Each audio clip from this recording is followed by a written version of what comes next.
kepadanya untuk ketiga kalinya, "Simon, anak Yohanes, apakah engkau mengasihi aku?" Maka sedih hati Petrus karena Yesus berkata untuk ketiga kalinya, "Apakah engkau mengasihi aku?" Dan ia berkata kepadanya, "Tuhan, engkau tahu segala sesuatu, engkau tahu bahwa aku mengasihi engkau."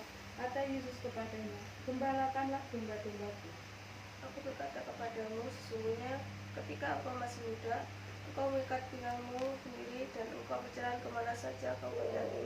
Tetapi jika engkau sudah menjadi tua, engkau akan mengulurkan tanganmu dan orang lain akan mengikat engkau dan membawa engkau ke tempat yang tidak kau kehendaki.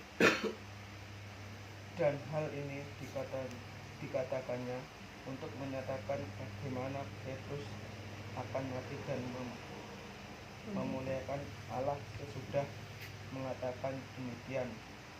Ia berkata kepada Petrus, "Ikutlah aku." Ya, terus lanjutkan. Murid yang dikasihi Yesus. Ketika Yesus berpaling, ia melihat bahwa murid yang dikasihi Yesus sedang mengikuti mereka, yaitu murid yang pada waktu mereka sedang makan bersama duduk dekat Yesus dan yang berkata, "Tuhan, siapakah dia yang akan menyerahkan engkau?" Ketika Petrus melihat murid itu, ia berkata kepada Yesus,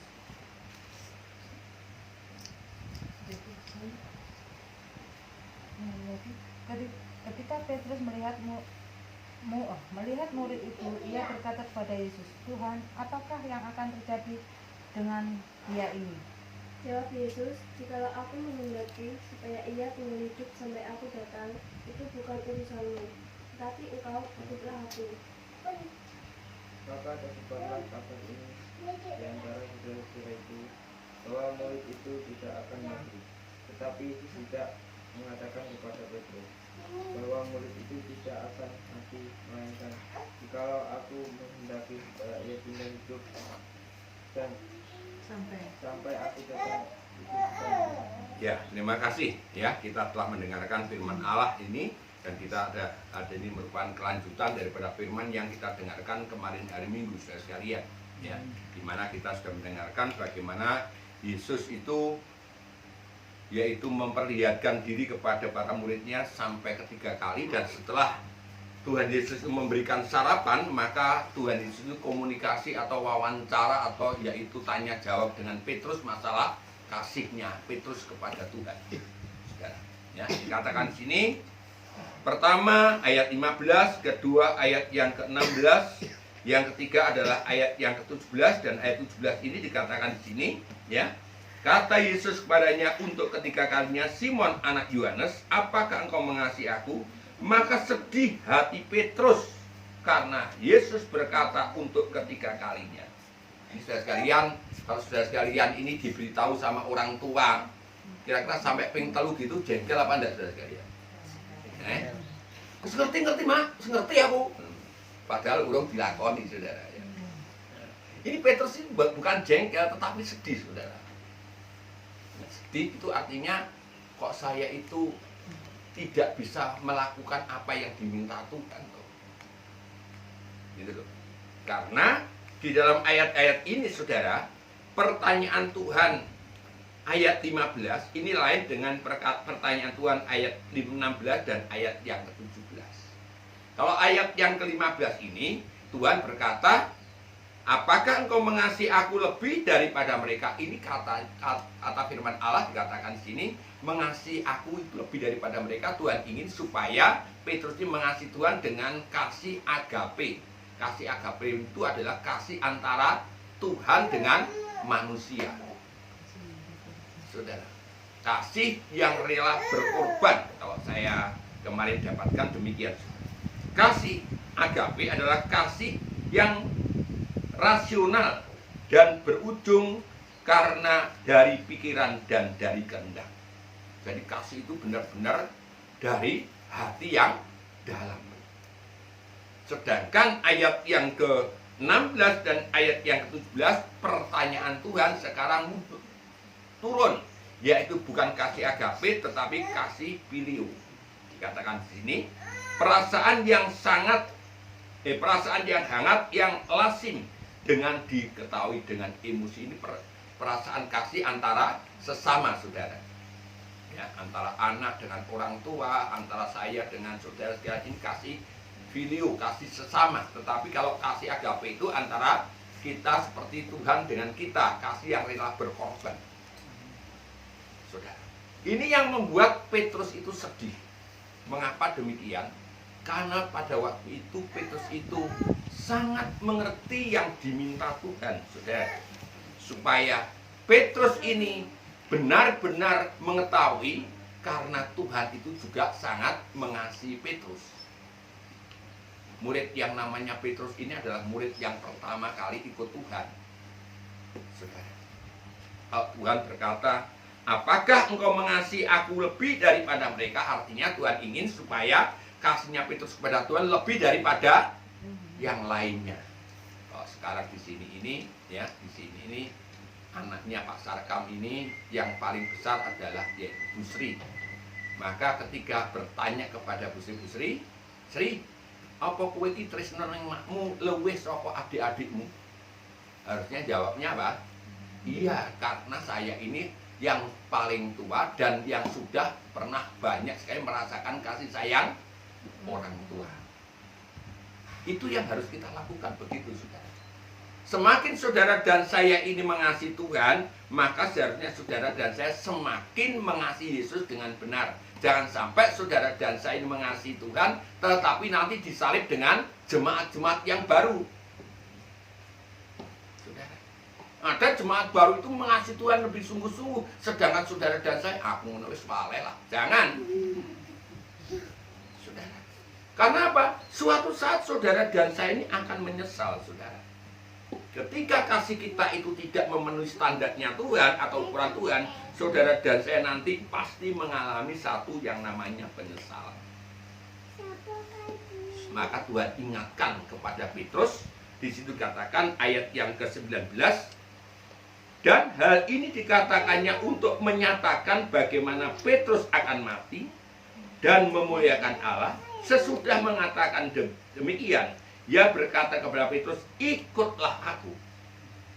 Jadi Petrus itu diingatkan pada waktu dia itu mengikut Yesus. Dan dikatakan ayat yang ke-21 dikatakan situ, jawab Yesus, jikalau aku menghendaki supaya ia tinggal hidup sampai aku datang, itu bukan urusanmu, tetapi engkau ikutlah aku.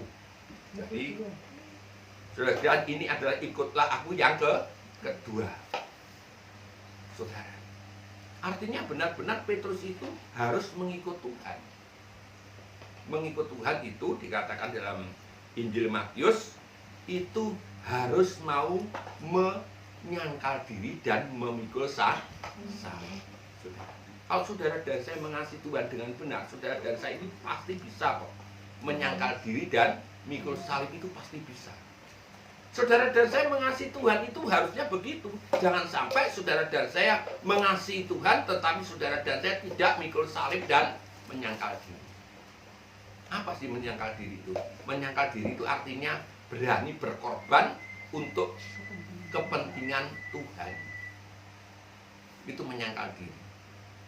Mikul salib itu artinya apa? Berani sengsara karena kebenaran daripada firman Tuhan. Itu yang harus saudara lakukan.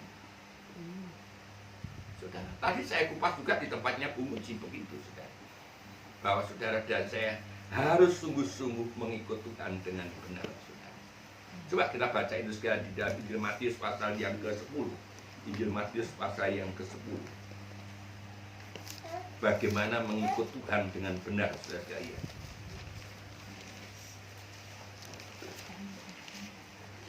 Ya, tolong bacakan Bu Sri. Injil Matius pasal 10 ayat yang ke-34 sampai dengan ayat yang ke-38. Injil Matius 10 ayat 34 sampai 38. Yesus membawa pemisahan bagaimana mengikut Yesus. Jangan kamu menyangka bahwa aku datang untuk membawa damai di atas bumi. Aku datang bukan untuk membawa damai melainkan pedang. Sebab aku datang untuk memisahkan orang dari ayahnya, anak perempuan dari ibunya, menantu perempuan dari ibu mertuanya, dan musuh orang ialah orang seisi rumahnya. Barang siapa mengasihi bapa atau ibunya lebih daripadaku, ia tidak layak bagiku. Dan barang siapa mengasihi anaknya laki-laki atau perempuan lebih daripadaku, ia tidak layak bagiku. Barang siapa tidak memikul salibnya dan mengikut aku, ia tidak layak bagiku. Barang siapa mempertahankan nyawanya, ia akan kehilangan nyawanya. Dan barang siapa kehilangan nyawanya karena aku, ia akan memperolehnya. Nah ini saudara, ya. Jadi Tuhan datang itu membawa pedang untuk memisahkan. Sehingga saudara dan saya di sini mengikut Tuhan itu harus rela meninggalkan kasih kepada sesama kita. Saudara, ya. Kalau saudara dan saya masih abot mengasihi sesama, saudara dan saya belum mengenal Tuhan, belum mengasihi Tuhan, saudara. Jane ngoten kula ini jeng teng gereja, tapi kanca kula plat niku dugi lho terus pripun. Itu namanya saudara dan saya belum mengasihi Tuhan, belum mengikut Tuhan. Orang yang mengikut Tuhan itu harus apa saudara? Mengatakan di sini, ya. Barang siapa mengasihi bapak atau ibunya lebih daripadaku, ya tidak layak bagiku. Mampu tidak kira-kira? Ya aku ini ngomong sih ya, aku tak neng gereja ngasih Tuhan lebih daripada kamu. Mampu tidak saudara sekalian? Lah sungkan loh Loh saudara, sampai kapan sungkannya itu saudara? Iya. Ya, padahal kita itu diminta Tuhan mengasihi Tuhan itu lebih daripada mengasihi mereka semua. Ini yang membuat Petrus sedih itu begitu saudara. Aduh aku kok gak iso nresnani Tuhan ya lebih daripada lainnya, karena aku lebih banyak mengasihi diriku sendiri daripada mengasihi itu Tuhan. Jelas kan? Ya. Padahal kalau saudara dan saya mau mengikut Tuhan dengan benar, saudara dan saya ini pasti ditolong Tuhan. Petrus tahu loh saudara itu sebetulnya. Ya Petrus tahu. Ini firman Tuhan itu mengikut aku itu adalah Petrus tahu Pak. Dan Petrus tahu juga kalau dia meninggalkan segala sesuatu lalu mengikut Tuhan, upahnya besar sekali sebenarnya. Ya, Injil Matius pasal yang ke-19, Injil Matius pasal yang ke-19 sekalian. Ini pengalaman Petrus yang harusnya kita tidak ikuti saudara, ya. Jangan mengikuti pengalaman yang parah saudara, ya. Di nama Tuhan, ya. Mari tolong bacakan, Isrul, tolong bacakan itu. Injil Matius pasal 19 ayat yang ke-27.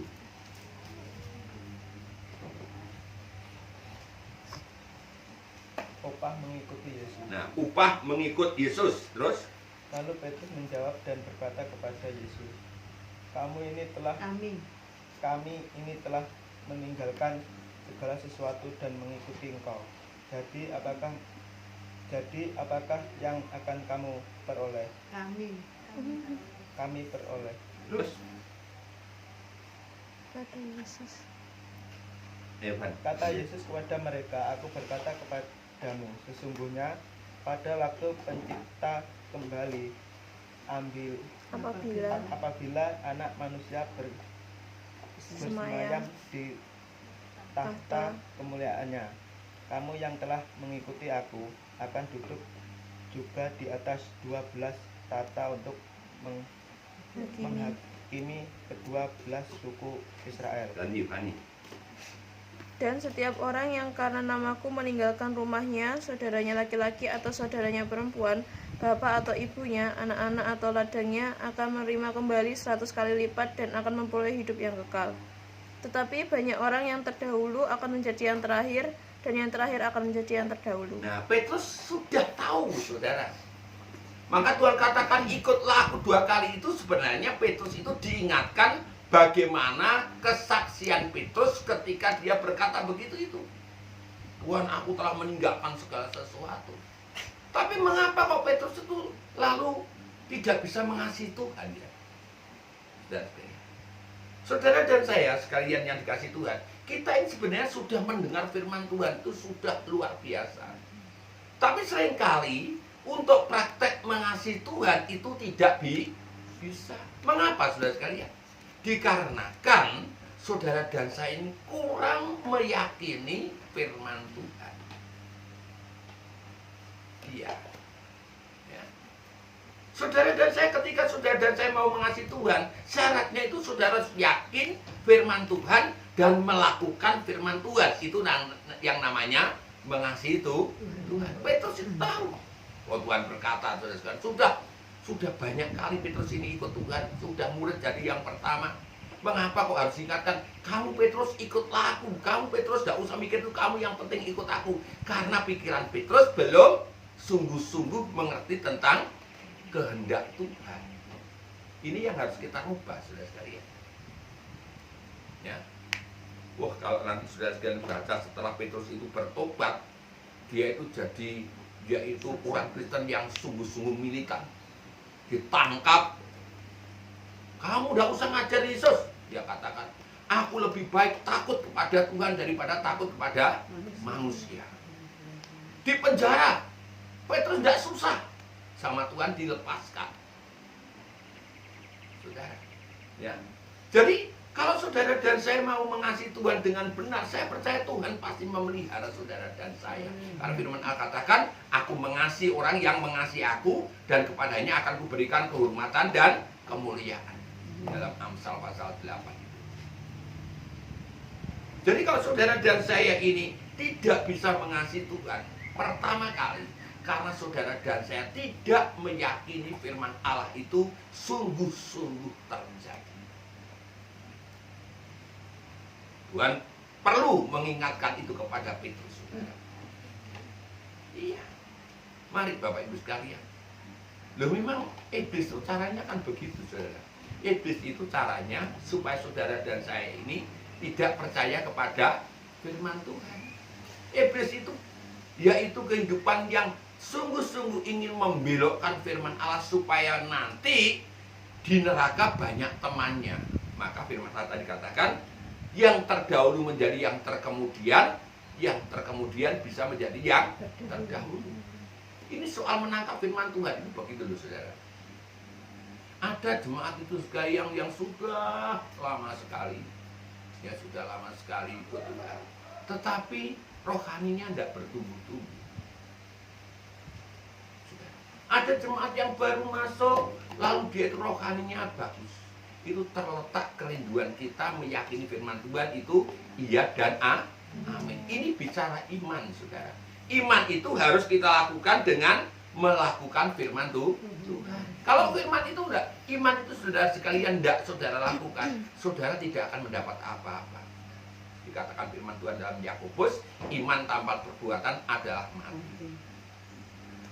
Terus mulai kula panjenengan nampi sabdani Gusti, tapi mboten panjenengan lampahi, menika jatosipun menika dados pengalaman ingkang mboten sae.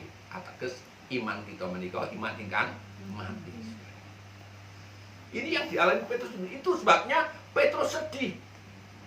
Kenapa saya dulu kok nggak sungguh-sungguh menerima firman Allah itu iya dan amin. Tadi pagi saya katakan di depannya kunci sana ada 4 hal Petrus ini membuat Petrus gagal mengasihi Tuhan. Tetapi saya pada siang hari ini ingin mengatakan saudara sekalian, caranya mengasihi Tuhan itu adalah saudara dan saya menangkap firman Allah dan meyakini firman Allah dan melakukan firman Tuhan. Wong Petrus sendiri itu ngomong sendiri, Tuhan, aku sudah meninggalkan segala sesuatunya.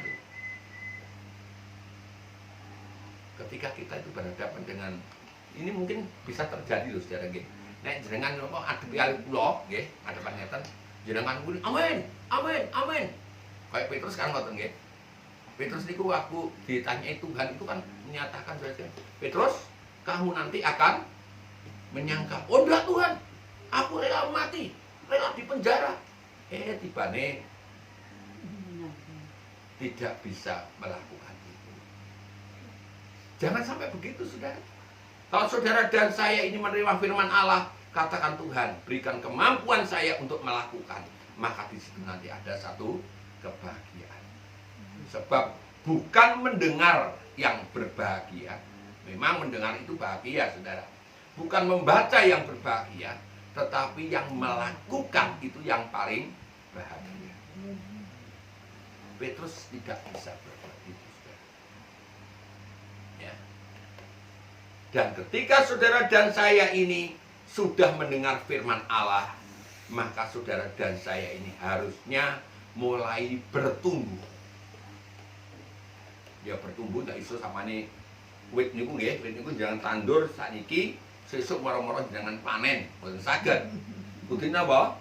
Ya tukul dhisik, nggih, dipupuk dhisik. Nah firman Tuhan itu memang gitu, saudara.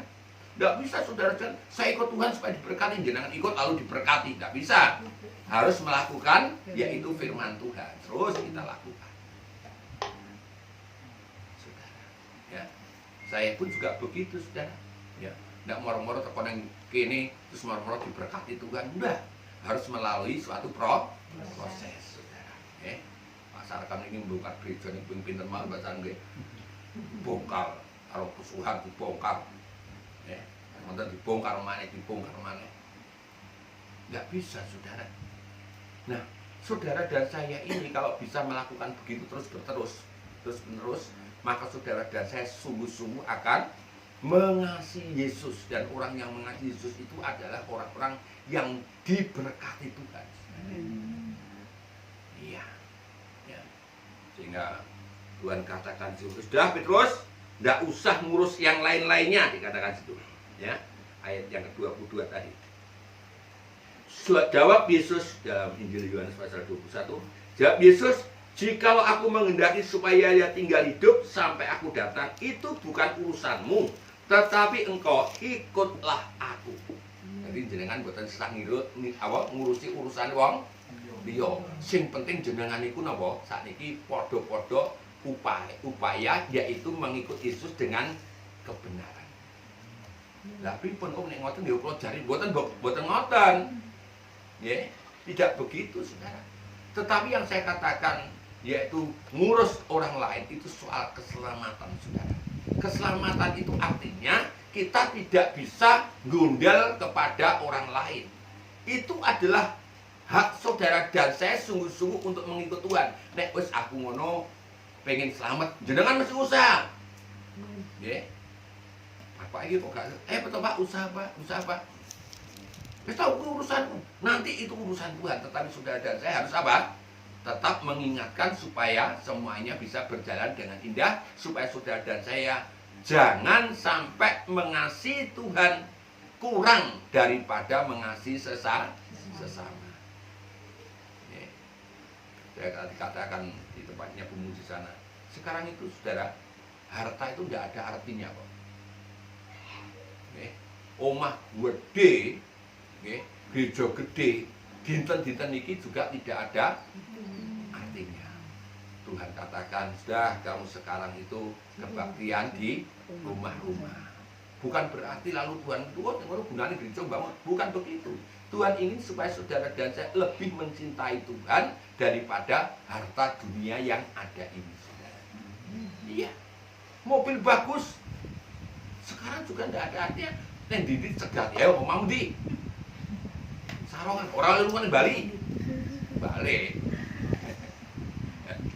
Jadi saya punya video itu, saya ada marinir itu, ketika itu dia menjaga, yaitu apa? Menjaga jalan, langsung dia turun. Mau kemana ini? Mau mudik Pak kan? Tak usah. Daripada kamu nanti mudik, nanti membawa penyakit, lebih baik kamu pulang saja. Kalau kamu sayang keluarga, lebih baik sekarang keluargamu itu dia tinggal di rumah, kamu pulang. Nanti kalau sudah coronanya pergi, kamu baru pulang. Oh ya dah. Ya, balik. Ya.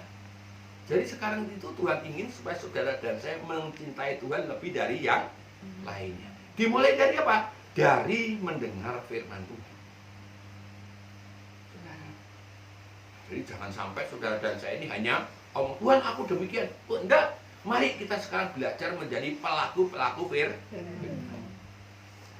Kalau itu bisa terjadi, saudara, tentu Tuhan akan mengasihi saudara dan saya. Ya. Kita lihat di dalam 2 Petrus pasal yang kelima. 2 Petrus pasal yang kelima. 2 Petrus pasal yang pertama ayat yang kelima, saudara. 2 Petrus pasal yang pertama mulai ayat yang kelima. Mari silahkan kita tolong bacakan itu. Dua ayat.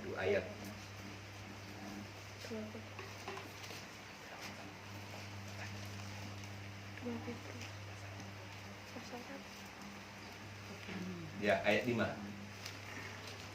Petrus pasal 1 ayat 5. Justru karena itu kamu harus dengan sungguh-sungguh berusaha untuk menambahkan kepada imanmu kebajikan, dan kepada kebajikan pengetahuan, Terus dan kepada pengetahuan penguasaan diri, kepada penguasaan diri ketekunan, dan kepada ketekunan kesalehan. ya, nanti habis. Ayat 7.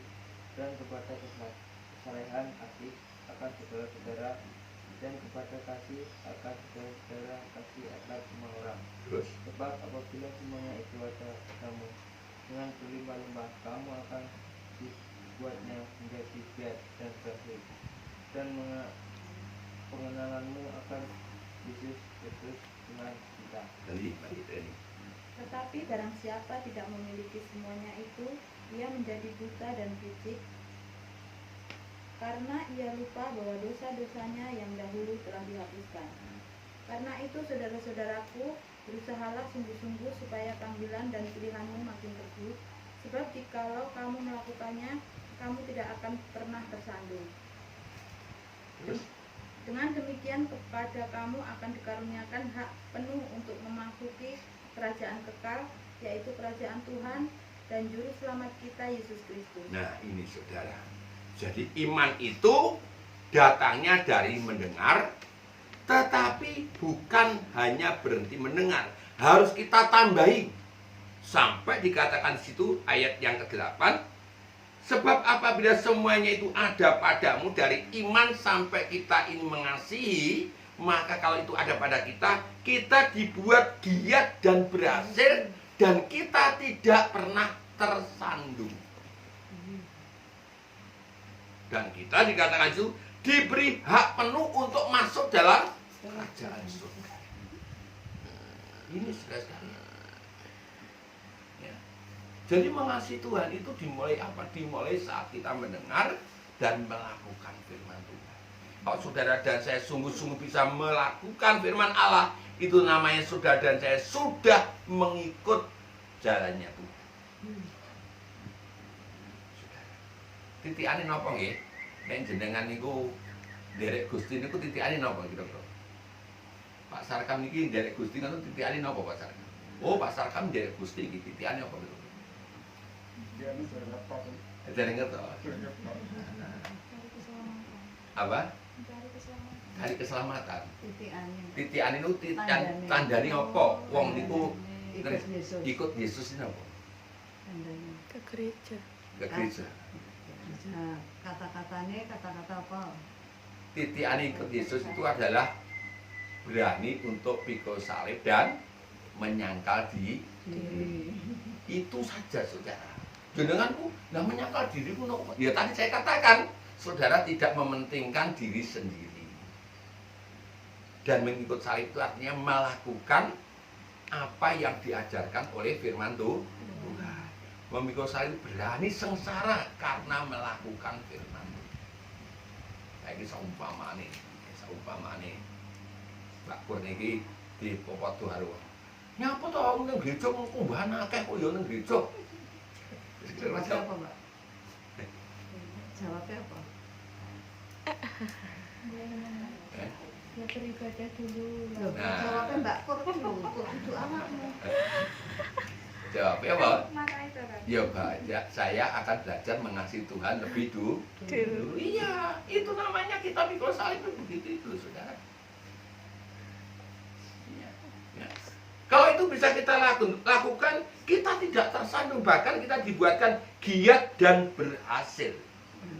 Iya. Kadang-kadang kalau kalian menjaga dia ngelakoni itu, kok kayak gini, kayak gini. Nek perlu ditulis sih yang dikoni itu. Hari Minggu tidak praktek, ngono lho Pak Gur.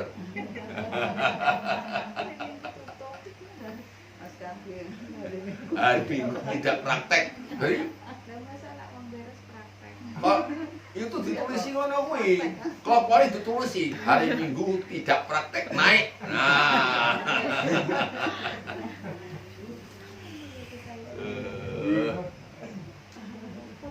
Ya, memang kita harus berani begitu, saudara.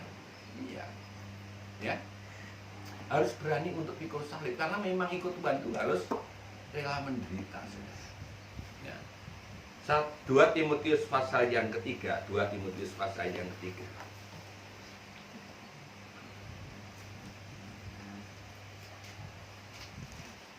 2 Timotius pasal yang ketiga,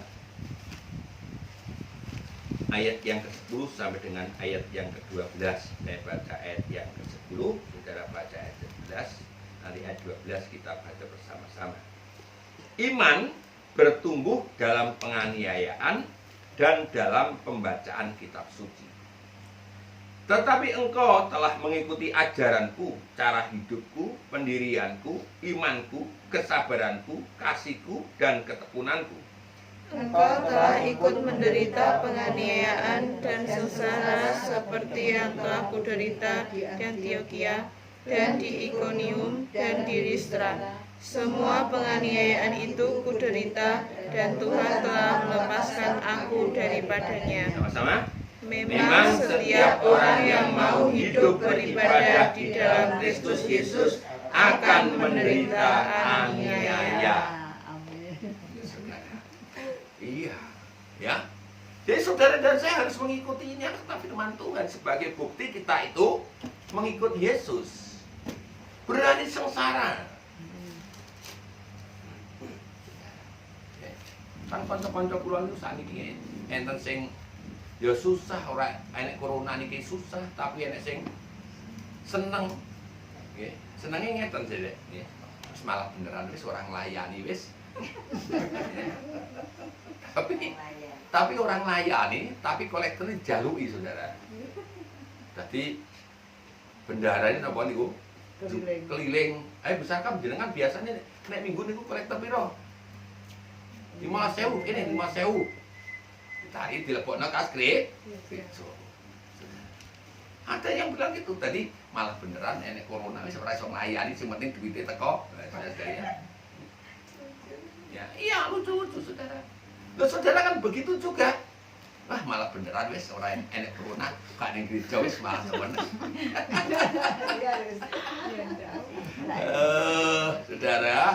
Saudara dan saya belajarlah ikut menderita karena Yesus. Itu bukti saudara dan saya mengasihi Yesus. Itu bukti saudara dan saya ikut Yesus. Bukti mengikuti Yesus. Saudara lihat ya, nanti coba kita baca kalau ketemu saudara. Di dalam Kisah Rasul saudara lihat. Orang Kristen yang pertama kali disebut Kristen itu bagaimana sih? Ya. Kisah Rasul pasal yang ke berapa ya? 19 atau berapa? Antiokhia. Oh, Antiokhia.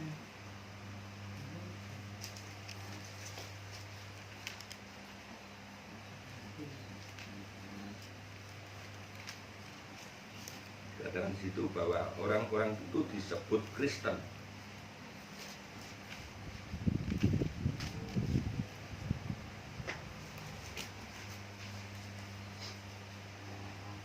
Ya, Kisah Rasul pasal 11, Kisah Rasul pasal 11.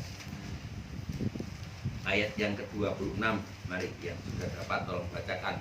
Kisah Rasul pasal yang ke-11 ayat yang ke-26.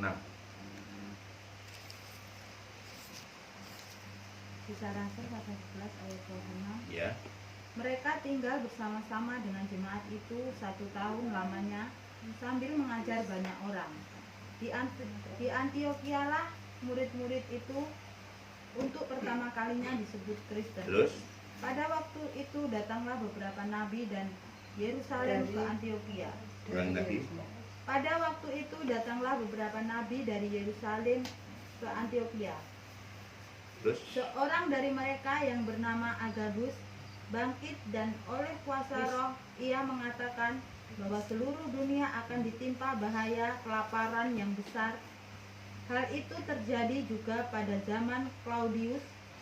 Lalu murid-murid memutuskan untuk mengumpulkan suatu sumbangan sesuai dengan kemampuan mereka masing-masing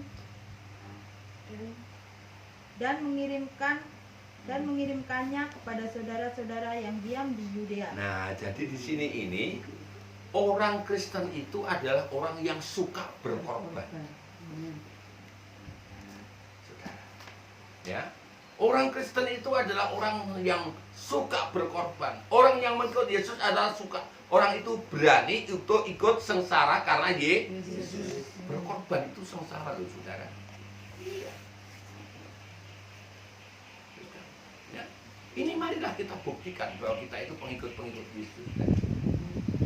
Kalau tadi malam firman Allah di tempatnya Pak Joko itu, orang yang sudah menerima kasih Yesus, maka orang itu harus membagi kasih itu kepada sesamanya. Buktikan ini, saudara. Belajarlah rela berkorban, rela juga sengsara karena Yesus. Nggak tahu nanti bagaimana caranya Tuhan itu menjawab hidup saudara. Tetapi kalau saudara dan saya yakin itu firman Allah, maka saudara dan saya pasti bisa menerima dan melakukan itu. Bukti saudara dan saya mengasihi Tuhan. Karena firman itu adalah juga merupakan pribadinya Yesus. Maka ketika Petrus sudah mulai bertobat, Petrus sudah dipenuhkan oleh Roh Kudus, Petrus mulai berubah. Sungguh-sungguh kehidupan Petrus itu 180 derajat itu berubah. 180 derajat ya Pak ya.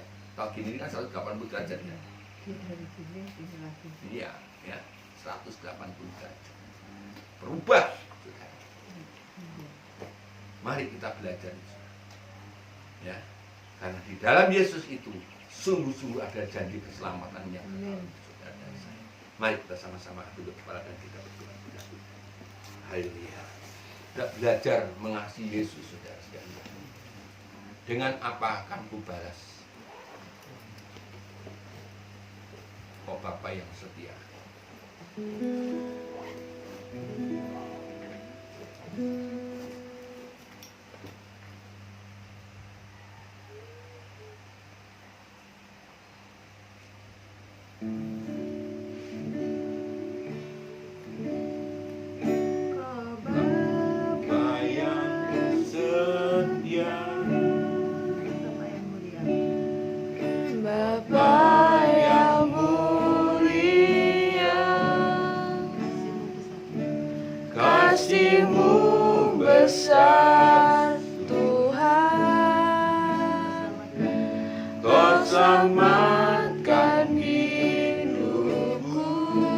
Hidupku dalammu, hidup